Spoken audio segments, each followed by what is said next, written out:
show y'all something real quick. Now, this is why I always tell people, this is 3.6 of course, I'm sure y'all figured that out. This is why I tell people not to sleep on their tickers. Now you see this?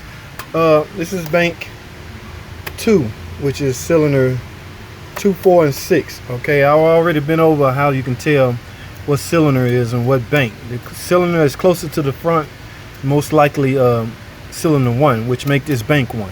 Okay, this car came in, this van came in with P0305, misfire in cylinder 5.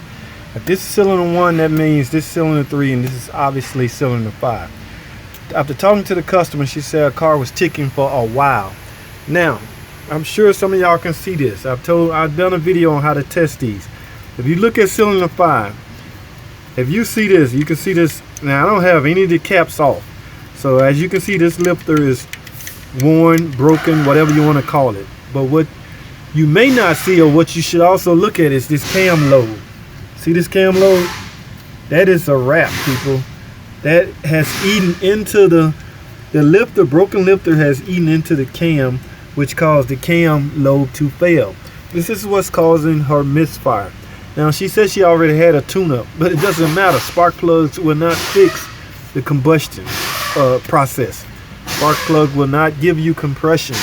Okay, so another warning. I can only warn y'all, if your car is ticking, or your van is ticking, or your 3.6 engine is ticking, get it repaired as soon as possible.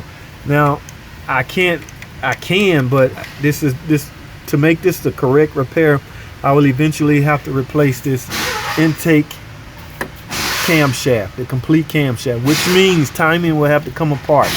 Now, I've done a video on how to replace the rockers, but I didn't have to remove any of the timing, so I'm not sure I'll be able to film actually replacing the camshaft. But yes, because as you know, the shavings that come from the worn out lobe, see this lobe, I got it turned this way now.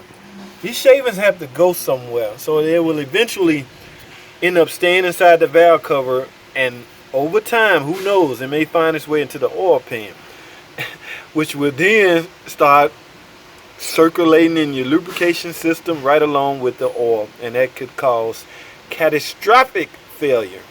Okay, so that's what you don't want, ladies and gentlemen. So again, try not to sleep on this job. You know, if you hear it ticking, get it checked out as soon as possible so you can get it repaired as soon as possible. Just another heads up warning on what this can cause.